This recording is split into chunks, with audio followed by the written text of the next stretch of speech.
Hare Krishna, Radhe Radhe. Welcome to my channel. तो जी कैसे हो आप सभी लोग? उम्मीद करती हूँ राधे कृष्ण जी की कृपा से आप सभी लोग अच्छे होंगे और स्वस्थ होंगे। जय माता दी भक्तों। तो जी आज हम करेंगे दुर्गा सप्तशती का प्रथम अध्याय, क्योंकि आज पहला नवरात्र है। तो जी दुर्गा सप्तशती के अध्याय करने से पहले हमें 3 अध्याय पहले करने चाहिए, जो मैंने अपनी वीडियो में पहले ही अपलोड कर लिए। दुर्गा कवच, किलिक स्तोत्र और अग्रला स्तोत्र, इन तीनों का पाठ हमें पहले करना चाहिए, जब जाके हमें दुर्गा सप्तशती का पाठ आरंभ करना चाहिए। तो मैंने पहले अपलोड कर दिए अपने वीडियो में वो तीनों पाठ। तो अब हम शुरू करते हैं दुर्गा सप्तशती का प्रथम अध्याय। ओम सर्वमंगल मांगल्ये शिवे सर्वार्थ साधिके शरणं त्र्यंबके गौरी नारायणी नमोस्तुते। मेधा ऋषि का राजा सूरत और समाधि को भगवती की महिमा बताते हुए मधुकेटव वध का प्रसंग सुनाना। ये श्री दुर्गा जी का प्रथम चरित्र है। इसके ऋषि ब्रह्मा है, श्री महाकाली जी देवता है, गायत्री छंद, नंदी शक्ति, रकंद दंडी का बीज, अग्नि तत्व एवं ऋग्वेद स्वरूप है। श्री महाकाली देवी की प्रसन्नता के लिए प्रथम चरित्र के जप में इनका विनियोग है। श्री चंडिका देवी जी को नमस्कार है। मार्कंडी जी ऋषि बोले, सूर्य के पुत्र जो 8वें मनु कहे गए हैं, अब मैं उनके उत्पन्न होने की कथा विस्तार पूर्वक कहता हूँ, उसको सुनिए। सूर्य के पुत्र महाभाग स्वार्णी जिस प्रकार श्री महामाया की कृपा के द्वारा मनवंतर के अधिपति बने, उस कथा को सुनिए। प्राचीन काल में स्वराशिच मनवंतर के चेत वंश में उत्पन्न हुए सूरत नाम के राजा थे। उस समय समस्त पृथ्वी मंडल पे उन्हीं का अधिकार था। अपनी प्रजा की तो वे अपने ओर से पुत्रों की भांति पालन करते थे।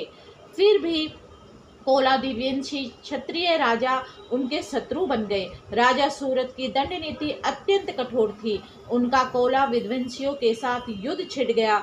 यद्यपि कोला विध्वंसी संख्या में न्यून थे, फिर भी युद्ध में सूरत उन लोगों से हार गया। तब तो सूरत अपने पुर में आकर अपने ही देश का राज्य करने लगा। उन प्रबल शत्रुओं ने फिर भी उसे ना छोड़ा, वहां आकर उस महाभाग पर आक्रमण कर दिया।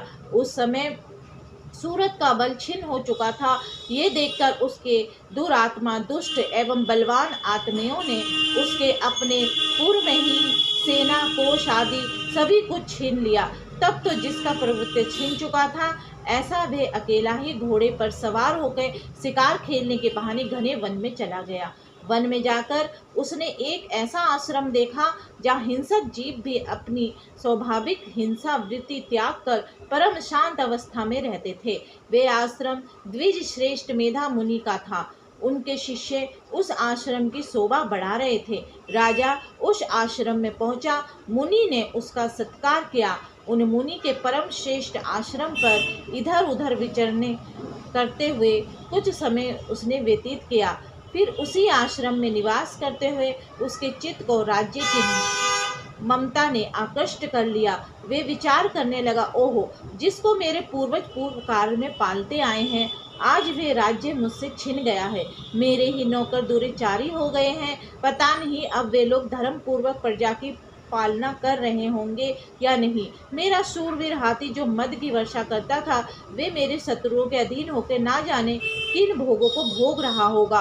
और जो लोग मुझसे कृपा, धन एवं भोजन आदि पाकर नित्य ही मेरा अनुसरण करते थे, अब वे निश्चय ही दूसरे राजाओं की आज्ञा का पालन करते होंगे।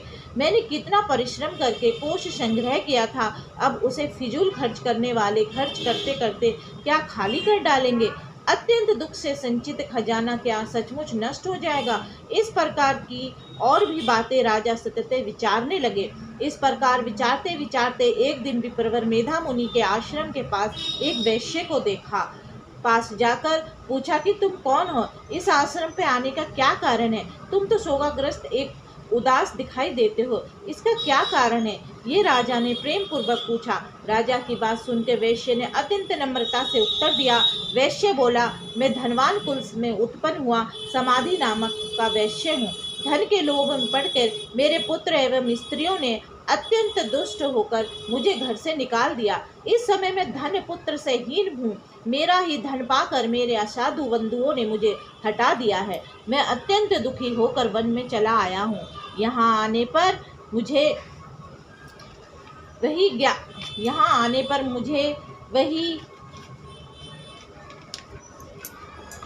मुझे ये भी मालूम नहीं कि मेरे पुत्र स्त्री या संबंधियों की कुशल है कि नहीं। मेरे बांधव एवं स्त्री पुत्रों का क्या समाचार होगा।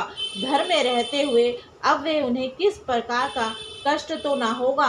ना जाने मेरे पुत्र किस प्रकार रह रहे होंगे, दुराचारी होंगे अथवा सदाचारी। राजा बोले, अरे जिन लोभी पुत्र बंधुओं को धन छीन जाने पर तुम्हें निकाल दिया है, उनके लिए तुम्हारे मन में इतना स्नेह क्यों, इतनी ममता क्यों। वैश्य बोला, आप मेरे विषय में जैसी बातें कर रहे हो सो सब यथार्थ है, पर मैं क्या करूं, मेरा मन कठोर होता ही नहीं।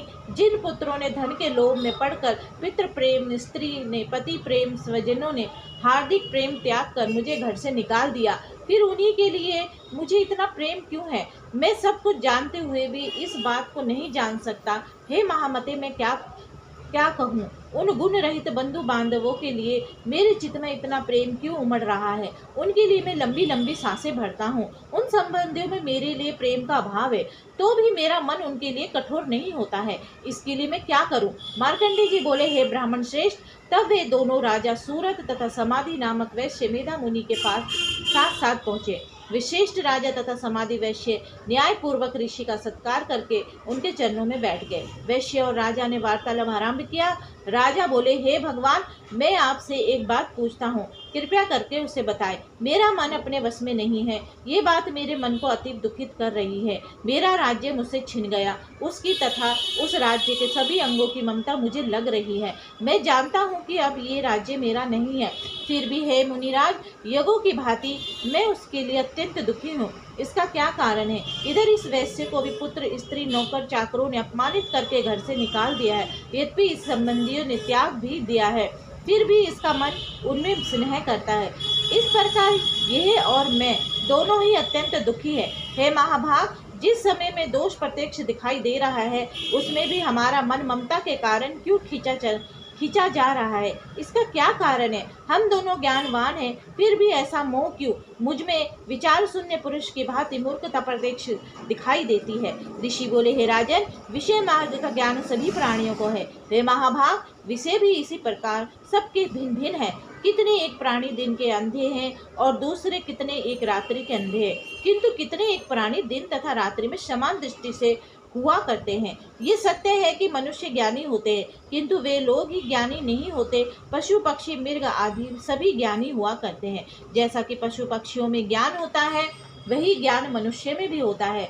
जैसा कि मनुष्य में ज्ञान है, वैसा उनमें है। इसके अलावा दोनों में और भी कई बातों में समानता है। ज्ञान के होने पर भी इन पक्षियों को देखो, ये अपने बच्चों के चोंचों में दाने डाला करते हैं। यद्यपि स्वयं भूख से पीड़ित भी हो, तो भी बच्चों का मुंह उनमें ये कृत्य कराता है। हे पुरुष सिंह, क्या इन मनुष्यों को आप नहीं देखते, जो प्रत्युपकार के लोभ के कारण पुत्रों की अभिलाषा करते हैं। यद्यपि उनमें ज्ञान की कमी नहीं है, फिर भी संसार रूप सागर में ममता रूपी भंवर के मोह के ग्रत में उन्हें डाल दिया जाता है। संसार के आवागमन का चक्र सदा चलता रहे, इस स्थिति को स्थिर रखने वाली यह महामाया का ही प्रभाव है। इसमें विस्मय नहीं करना चाहिए। ये जगत के स्वामी विष्णु भगवान की योग निंद्रा रूपी महामाया है, जिसने सारे जगत को मोहित कर रखा है।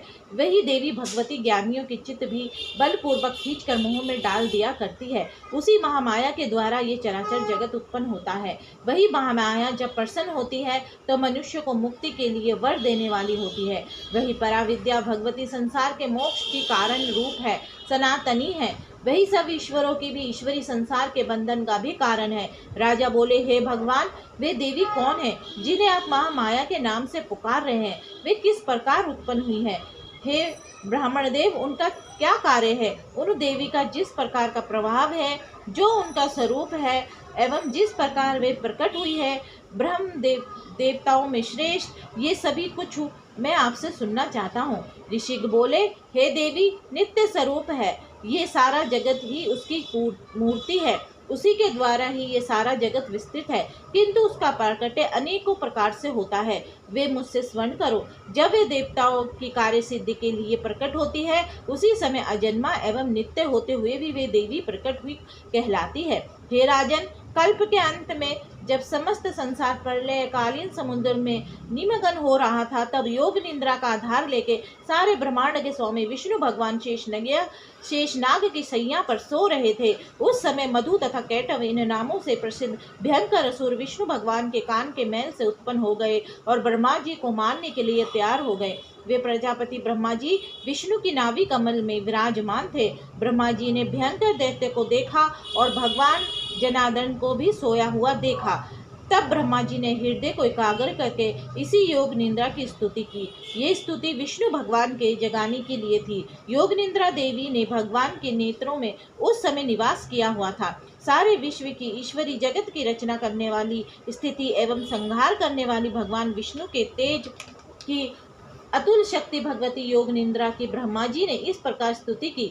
ब्रह्मा जी बोले, हे भगवती, तुम ही स्वाहा हो, तुम ही स्वधा, तुम ही वृष्टिकार एवं सर्व स्वरूपनी हो, तुम ही अमृत हो, नित्य ओंकार स्वरूप अक्षर ब्रह्म में ओम में इन 3 मात्राओं में तुम ही स्थित हो एवं इन 3 मात्राओं के अतिरिक्त जो प्रणव के ऊपर नित्य रूपेण बिंदु अर्धमात्रा और जिसका उच्चारण विशेष रूप से नहीं हो सकता, उस अर्धमात्रा में ही नित्य निवास करने वाली तुम ही हो तथा संध्या, सावित्री एवं सभी की परम माता हो। इस विश्व को तुम ही धारण करती हो, इस जगत की रचना भी तुम ही करती हो, जगत का पालन भी तुम करती हो, अंत में इसका ग्रास भी तुम कर लेती हो। हे मातेश्वरी, सृष्टि को रचते हुए सृष्टि रूपा हो, पालते समय तुम स्थिति रूपा हो और कल्पांत में जब इस जगत का प्रलय करती हो तो संहिति रूपा हो।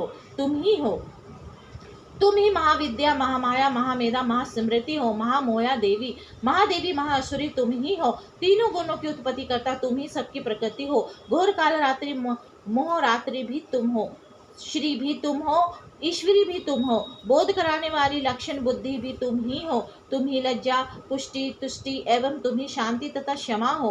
खगन धारणी, त्रिशूल धारणी, घोर रूपा तुम ही हो।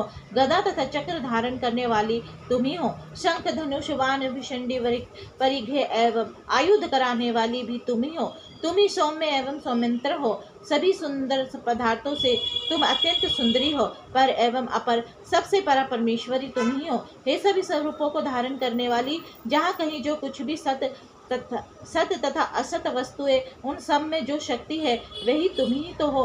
ऐसा करने पर आपकी स्तुति करना भी अशक्य है। और जो जगत के उत्पादक, पालक एवं संहारकार विष्णु भगवान है, उन्हें वे तुमने निंद्रा के अधीन कर दिया है। अब तुम्हारी स्तुति करने में कौन समर्थ हो सकता है। हे देवी, मुझ भगवान विष्णु को एवं भगवान महादेव को भी तुमने शरीर ग्रहण कराया, इसी कारण आपकी स्तुति करने की किसमें शक्ति हो सकती है। हे देवी, तुम अपने उदार प्रभावों के द्वारा ही स्वयं प्रशंसित हो। हे देवी, ये मधु तथा केटव दोनों दुर्धर्ष असुर है, इन्हें मोहित करो और जगत के स्वामी विष्णु भगवान को अत्यंत शीघ्र ही जगा दो। इसके साथ साथ भगवान के हृदय में इन दोनों को मार डालने की बुद्धि उत्पन्न करो। ऋषि बोले, हे राजन, जब इस प्रकार ब्रह्मा जी ने उस तमोगुनी देवी की स्तुति विष्णु भगवान को जगाने के लिए एवं मधु कैटव दोनों को मारने के लिए की, तो भगवान के नेत्र, मुख, नासिका, भुजा, हृदय एवं वक्ष स्थल से प्रकट होकर वे देवी अव्यक्त जन्मा ब्रह्मा जी की दृष्टि के सामने उपस्थित हो गई। तब योग निद्रा से हुए जनार्दन भगवान एकांत के जल में शेष शैया से जाग गए और उन दोनों को सामने देखा। वे दुरात्मा अत्यंत पराक्रमी मधु केटव क्रोध से आंखें लाल लाल करके ब्रह्मा जी के खा जाने के लिए तैयार थे। तब झटपट उठकर भगवान विष्णु ने उन दोनों के साथ युद्ध करना आरंभ कर दिया। वे दोनों बलवान होने के कारण उन्मत्त थे एवं महामाया से विमोहित थे। उनके साथ विष्णु जी ने 5000 वर्ष पर्यंत भुजा युद्ध किया। तब उन दैत्यों ने केशव भगवान से कहा कि हम तुम्हारे पराक्रम से प्रसन्न हैं, कोई वर मांग लो। श्री भगवान बोले, यदि तुम दोनों मुझ पर प्रसन्न हो गए हो तो ये वर दो कि तुम दोनों ही मेरे हाथों मारे जाओ। मैं और कौन सा वर मांगू, बस यही वर मांग लिया। ऋषि बोले, इस प्रकार वे दोनों धोखे में आ गए।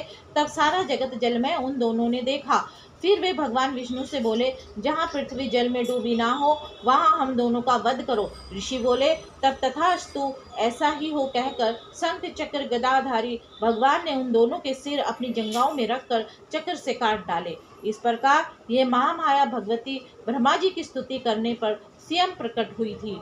अब मैं उन देवी जी के प्रभाव का वर्णन करता हूँ, उसे सुनो। तो जी दुर्गा सप्तशती जी का प्रथम अध्याय यहीं पे समाप्त। इसके बाद हमें दुर्गा सप्तशती का पाठ करने के बाद हमें दुर्गा माता से क्षमा याचना करनी चाहिए। वो क्षमा याचना हमें किस प्रकार से करनी चाहिए, आइए चलिए जानते हैं।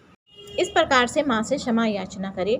परमेश्वरी, मेरे द्वारा रात दिन सहस्त्र अपराध होते रहते हैं, ये मेरा दास है, यूँ समझकर मेरे उन अपराधों को तुम कृपया पूर्वक क्षमा करो। परमेश्वरी, मैं आवाहन नहीं जानता, विसर्जन करना नहीं जानता तथा पूजा करने का ढंग भी नहीं जानता, क्षमा करो। देवी सुरेश्वरी, मैंने जो मंत्रहीन, क्रियाहीन और भक्तिहीन पूजन किया है वे सब आपकी कृपा से पूर्ण हो। सैकड़ों अपराध करके श्री जी जो तुम्हारी शरण में आए जगदम्बे कहकर पुकारता है उसे वे गति प्राप्त होती है जो ब्रह्मादि देवताओं के लिए भी सुलभ नहीं है।